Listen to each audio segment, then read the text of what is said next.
Haverim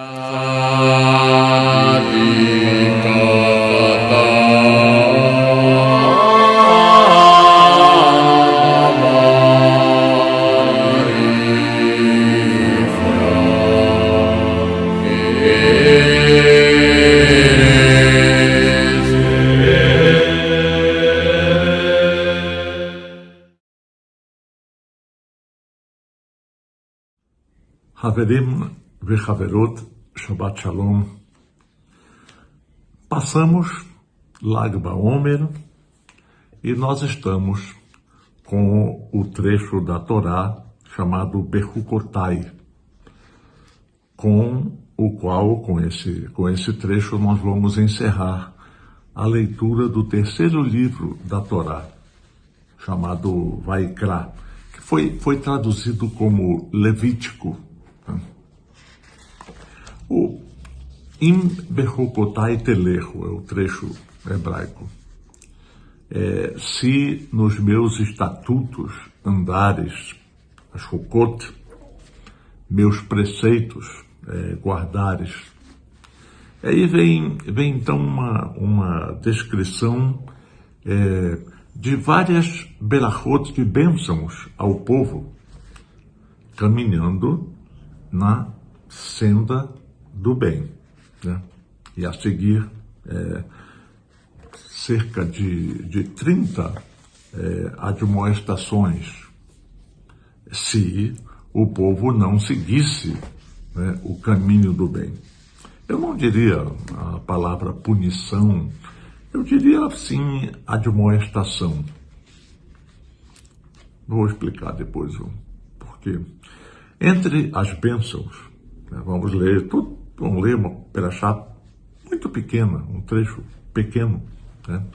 Entre essas bênçãos, Deus dará a chuva no seu tempo certo, a colheita, o sol, a terra dando seus frutos, etc, etc.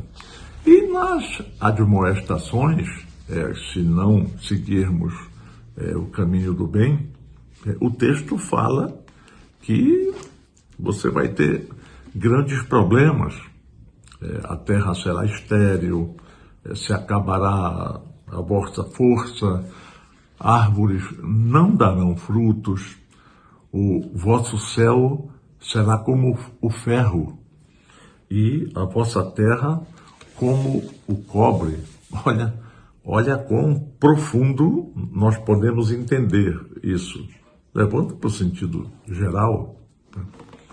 Então, por isso eu não acho assim que sejam punições, dependendo, né, da leitura de alguns comentaristas, podem ser entendidas como admoestações.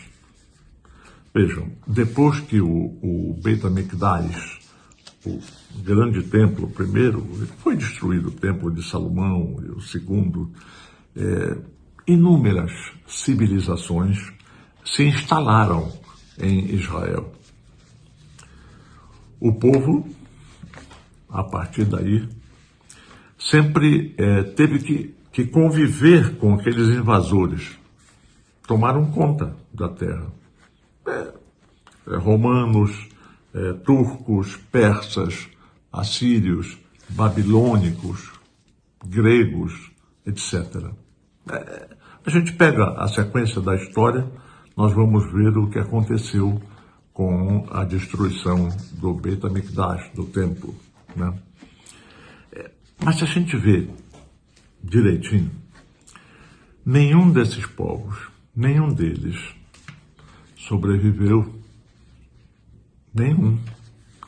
Só a gente vê nos livros de história, em alguns monumentos. A Roma de hoje não é a Roma de antigamente, né? A Pérsia de hoje, nem de longe, é a Pérsia antiga, que é o Irã atual, né? Sabemos no que se tornou, né? Nesse tempo, todo o povo judeu sofreu muita humilhação, desprezo, assassinato, ódio, raiva, a fúria. mas superamos. Superamos todas essas intempéries e sobrevivemos. O povo nunca saiu de lá. Uma parte saiu. Uma parte do povo saiu, sim. Saiu escravo dos invasores. Porém, outros nunca saíram de Eretz Israel. Né? Nenhuma outra comunidade surgiu em Israel durante a ausência do verdadeiro dono, que era o povo judeu. O local permaneceu pantanoso, árido, inabitável.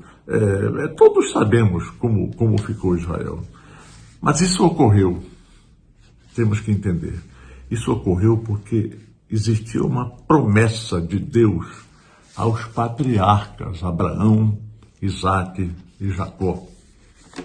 Ele dizia assim: olha, esse pequenino pedaço de terra, pequenino mesmo, pequenino, são 20 mil quilômetros quadrados, eu darei para os descendentes de vocês.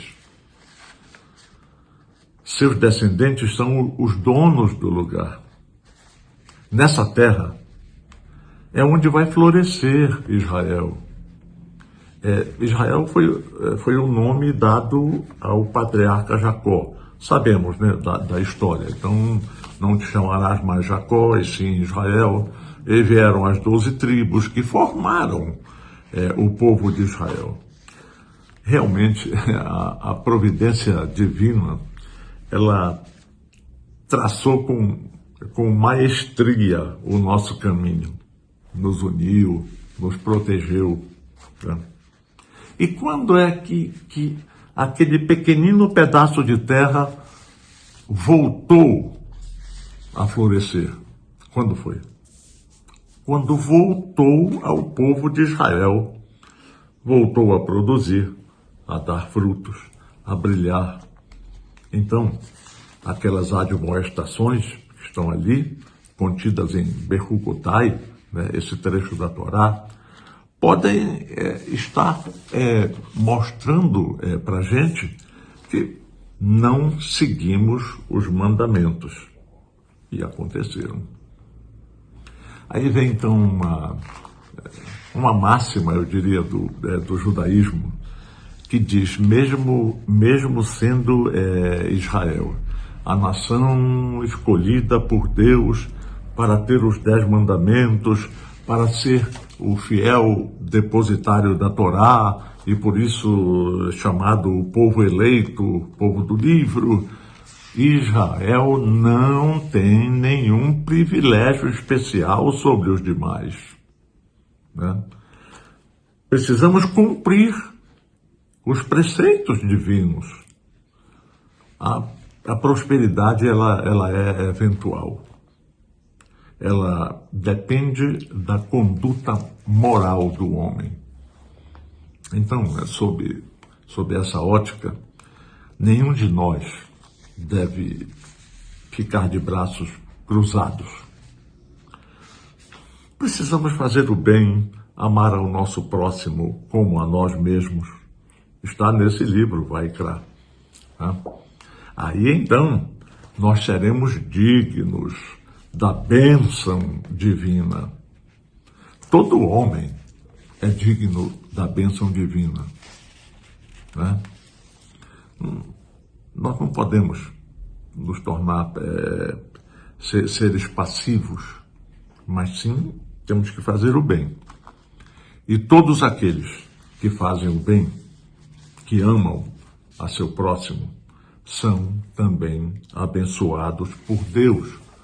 Poxa, todos somos filhos de um mesmo Pai. Eu queria lembrar que no próximo dia 28 de Iyar, da data hebraica, do calendário hebraico, no calendário gregoriano, esse ano corresponde a 5 de junho. 5 de junho, né? será Yom Yerushalayim. É o dia de Jerusalém. Tudo isso que o povo passou, sofrimentos, exílios, inclusive perdendo o Beit HaMikdash, o templo de Salomão, perdendo sua capital única e indivisível, desde o tempo do rei Davi, Jerusalém. Ali, em Jerusalém, foi que ele fez os salmos. Ele e outros, tivemos a sabedoria do rei Salomão, a vida dos profetas, e tudo aquilo, tudo o que nós aprendemos nos testamentos. É a identidade do povo judeu. Nesta data, 28 de Iyar, próximo 5 de junho, em 1967, Jerusalém voltou para as mãos de Israel. Em 1948, foi restaurado o Estado de Israel, que nunca saiu de lá, mas Jerusalém não ficou em mãos judaicas. Só em 1967, na chamada Guerra dos 6 Dias, Israel tomou de volta Jerusalém e o Muro das Lamentações. A única coisa que restou do templo. Ali é o Har Habayit, em hebraico, traduzindo o monte da casa de Deus. Nenhuma civilização invasora construiu nada naquele lugar. Mas, infelizmente, hoje não é mais assim. Entretanto, nós encontramos provas cabais, provas vivas, abaixo do solo, do Har Habayit, né? As ruínas encontramos do segundo templo, inclusive com sinais claros de vestígios do primeiro, o templo de Salomão. Precisamos conhecer a história, ler, olhar. Hoje está mais fácil, né? Com os recursos que temos, mas infelizmente nós vemos tanta deturpação dessa mesma história. Eu tive um grande amigo por mais de 20 anos aqui em Manaus. Eu vou citar o nome dele, era Dom Luiz Soares Vieira. Ele foi arcebispo de Manaus por mais de 2 décadas, né? Ele me dizia assim: olha, o antissemitismo finge que dorme, mas acorda. Precisamos ter cuidado. Nós nunca conversamos sobre diferenças teológicas, mas sempre sobre aquilo que se poderia fazer de bom ao nosso semelhante. Eu não virei católico, ele não virou judeu, só importava o bem ao próximo. Isso que importa nas religiões. Antissemitismo é o que exatamente estamos vendo agora, sob tantas diferentes denominações, mas na realidade é antissemitismo aflorando de forma assim cruel, maliciosa, explorando a desinformação de muitos. Lembrando mesmo a técnica de Goebbels, Marchemot, aquele que foi ministro, né, da propaganda nazista. Ele dizia que uma mentira repetida assim 1000 vezes, ela torna-se verdade. Estão fazendo, não? Bom, como em Bechukotai, né, nós terminamos a leitura de um livro da Torá, dos 5 livros, há vários costumes que nos trazem força para estudar a Torá, para nos fortalecer. Alguns dizem ao finalizar a leitura no Sefer Torá, Bechukotai, por exemplo, agora. Hazak, Hazak, Benit Hazek. Isso, traduzindo, é força, força, que sejamos todos fortalecidos. Outras comunidades, como a nossa, aqui de Manaus, dizem de uma outra forma, dizem Hisku ve'ya'ametz lebabchem kol hamiachalim ladonai, quer dizer, fortalecei vossos corações, vós todos que confiais no Eterno. Shabbat Shalom umeborach, Yom Yerushalayim Sameach,